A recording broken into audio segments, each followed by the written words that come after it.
Assalamualaikum warahmatullahi wabarakatuh. Alhamdulillahi rabbil alamin wa bihi nasta'in ala umuri dunya waddin. Ma'akumul an al-fiqrah as-sabi'ah li maddati bimbingan dan konseling. Nahnu fi hadhihi al-firqah tatakawwanu min syakhsain. Asy-syakhs al-awwal yani nafsi Abdul Rauf wa asy-syakhs as-tsani wa huwa sahibi Muhammad Syahri Ramadan. Wa fi hadhihi al-fursah ats-tsaminah nurid نود أن أقدم معكم الآن يعني عن الموضوع المهم في حياتنا خاصة في حياة المدرسية. نحن في المستقبل كإحدى المعلمين في المدرسة. مباشرة سأبدأ هذا الموضوع باللغة الإندونيسية تسهيلا لي وتفهيما لكم.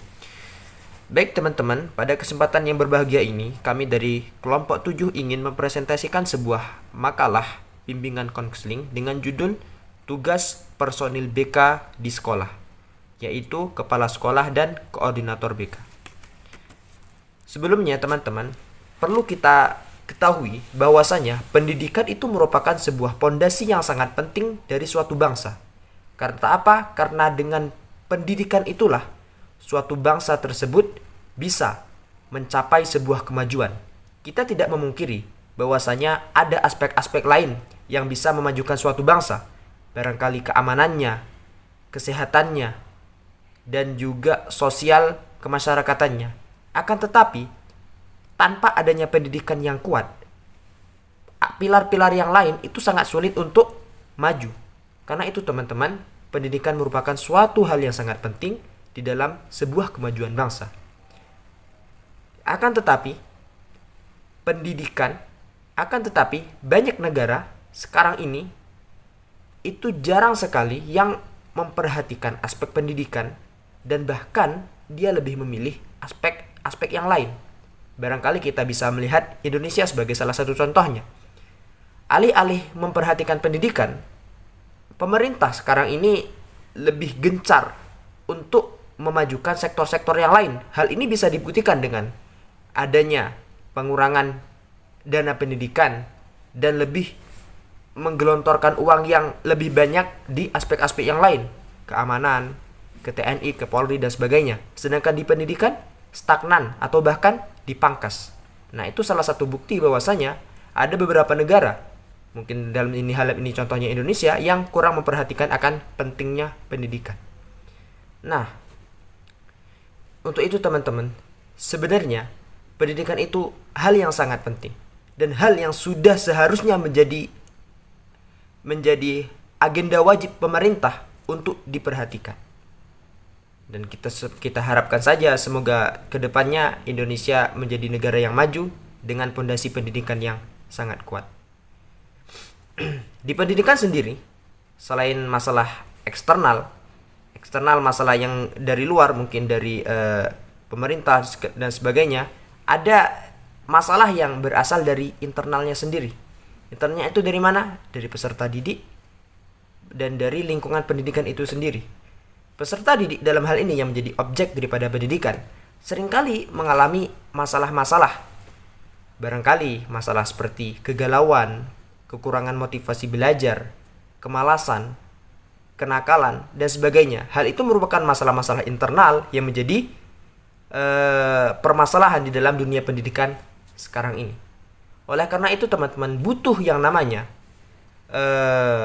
bimbingan, butuh yang namanya pengawasan. Dari siapa? Dari siapa lagi kalau bukan dari personel-personel yang ada di sekolah tersebut.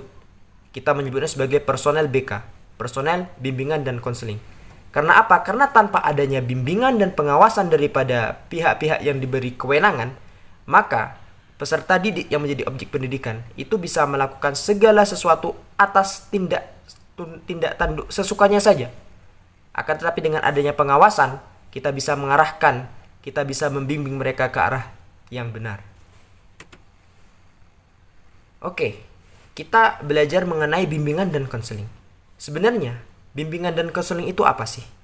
Nah, berikut merupakan definisi yang dituturkan oleh Prayitno, bahwasanya dia mendefinisikan BK sebagai sesuatu yang membantu peserta didik secara optimal melalui layanan pribadi, sosial, belajar, dan karir. Maksudnya di sini melalui BK, bimbingan dan konseling, peserta didik itu diarahkan untuk menjadi pribadi yang optimal, pribadi yang berakhlakul karimah, juga bagus belajarnya, dan juga di masa depan karirnya juga cemerlang. Dan sedangkan menurut Kamaluddin, BK, bimbingan dan konseling, merupakan suatu usaha untuk membantu peserta didik dalam mengembangkan sosialnya, akademiknya, dan membantu mereka mengatasi kecemasan, mengatasi kesulitan mereka belajar. Jadi BK itu bukan dikhususkan kepada anak-anak atau peserta didik yang nakal saja. Perlu kita garis bawahi di sini. Karena banyak stigma di luar sana bahwasanya BK itu khusus kepada anak-anak murid yang degil saja, yang nakal saja. Ini merupakan sebuah miskonsepsi. Karena apa? Karena sebenarnya BK itu juga diturutkan, juga dikhususkan juga kepada anak-anak yang prestasinya bagus, memiliki kedisiplinan, juga mereka berhak mendapatkan bimbingan ini. Karena apa? Karena BK tidak dikhususkan untuk membenarkan akhlak anak yang nakal saja, tetapi BK juga diperuntukkan untuk membimbing anak-anak yang berprestasi, yang disiplin, untuk menemukan jati diri mereka yang benar-benar, sehingga mereka bisa diarahkan di masa depan mereka ingin menjadi apa. Demikian pula dengan anak yang nakal itu tadi. Nah, jadi itu harus kita ketahui terlebih dahulu. Jadi itu tadi merupakan definisi daripada BK, bimbingan dan konseling. Nah, bimbingan dan konseling ini merupakan suatu hal yang wajib ada di dalam sebuah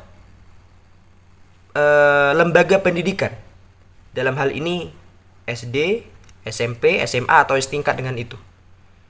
Nah, dan untuk melaksanakan sebuah pelayanan bimbingan dan konseling itu, siapa sih orang yang berperan, pihak yang berperan atau personil yang berperan untuk mengawasi pelayanan bimbingan dan konseling? Nah, menurut beberapa sumber ada 5, paling tidak 5 personel yang wajib untuk melaksanakan pengawasan bimbingan dan konseling di sekolah. Yang pertama yaitu koordinator BK. Koordinator BK ini merupakan pengawas wajib, pelaksana utama daripada adanya pelayanan BK di sekolah. Yang kedua, kepala sekolah. Yang ketiga, guru mata pelajaran. Yang keempat, wakil kepala sekolah. Yang kelima, wali kelas dan petugas administrasi. Itu merupakan 5 personel bimbingan dan konseling yang bisa melaksanakan pelayanan-pelayanan BK di sekolah. Nah, sedangkan untuk tugas dan fungsinya apa saja akan dijelaskan oleh teman saya, Syahri Ramadan, setelah ini. Sekian dari saya beri kesempatan kepada teman saya untuk melanjutkan pembahasan. Terima kasih, silahkan. Baik, bismillahirrahmanirrahim. Saya akan melanjutkan penjelasan yang sudah disampaikan oleh rekan saya Abdul Raub. Baiklah teman-teman semua, kita akan lanjut kepada tugas kepala sekolah sebagai personil bimbingan dan konseling ataupun BK seperti itu. Nah, kepala sekolah itu memiliki posisi yang strategis dalam mendukung keberhasilan layanan bimbingan konseling di sekolah. Nah, adapun tugas-tugasnya itu yang pertama adalah menetapkan kebijakan sekolah.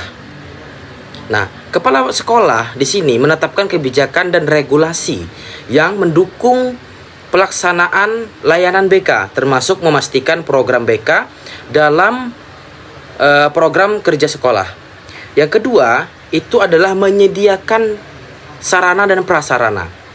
Nah, dalam hal ini kepala sekolah menyediakan fasilitas seperti ruang konseling, alat tes psikologi, kemudian buku panduan, dan media pendukung layanan bimbingan dan konseling ataupun BK seperti itu.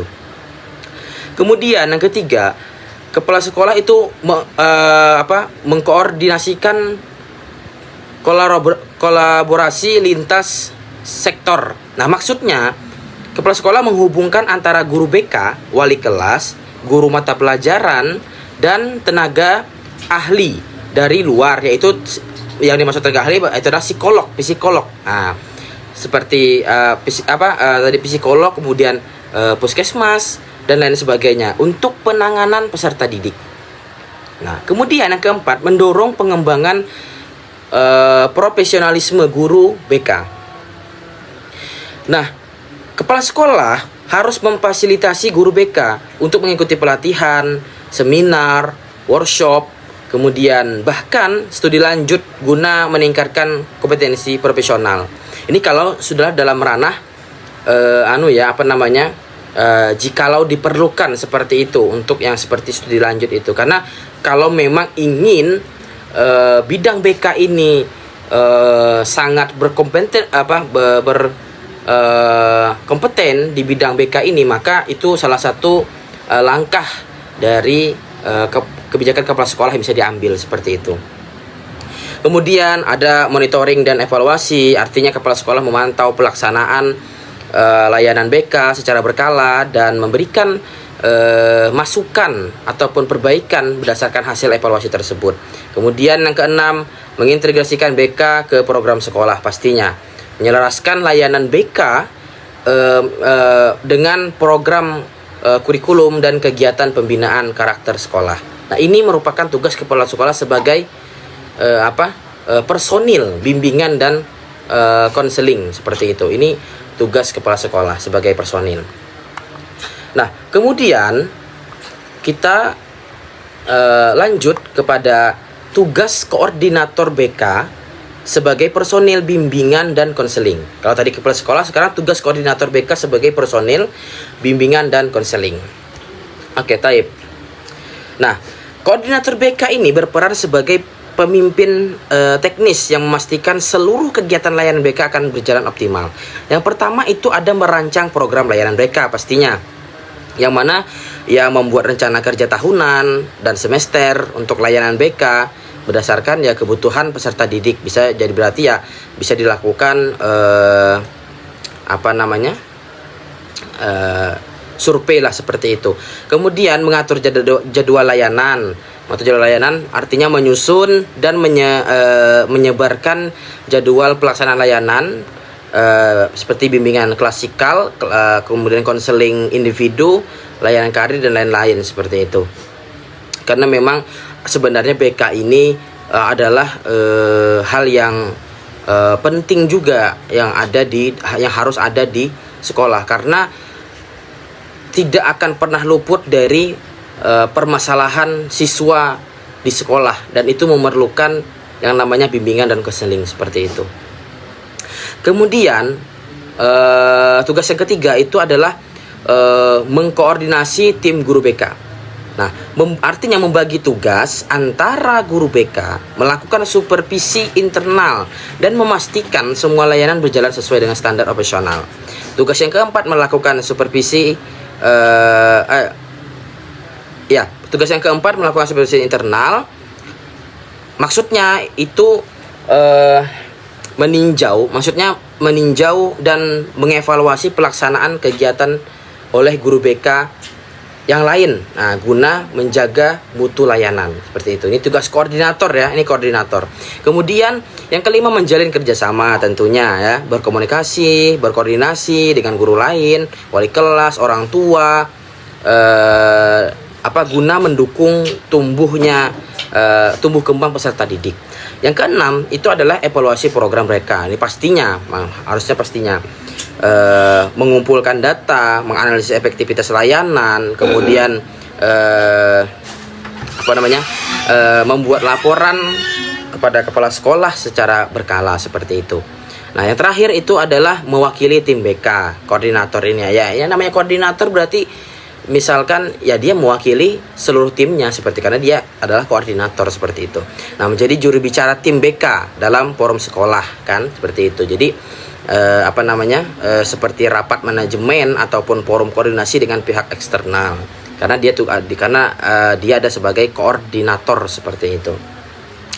Nah, kemudian teman-teman semua, yang kita lanjut itu adalah hubungan sinergis antara kepala sekolah dan koordinator BK. Apa saja sih hubungan sinergis antara kepala sekolah dan koordinator BK? Nah, sebelumnya itu saya ingin menjelaskan bahwasanya hubungan sinergis itu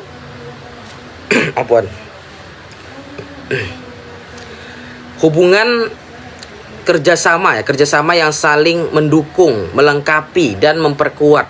Nah, ini sinergis ini untuk mencapai tujuan bersama. Nah, ini yang dimaksud dengan hubungan ini, sinergis bersinergi seperti itu. Dalam konteks pendidikan, sinergi antara kepala sekolah dan koordinator BK sangat penting, ya teman-teman semua. Sangat penting untuk mewujudkan layanan bimbingan dan konseling yang efektif dan bermakna bagi peserta didik. Nah, mengapa sinergi ini diperlukan? Nah, ini menjadi pertanyaan. Nah, layanan BK yang berkualitas tidak hanya bergantung pada guru BK, tetapi juga pada sejauh mana dukungan dan kepemimpinan kepala sekolah terlibat dalam perencanaan, pelaksanaan, dan evaluasi layanan BK. Nah, ini sangatlah penting seperti itu.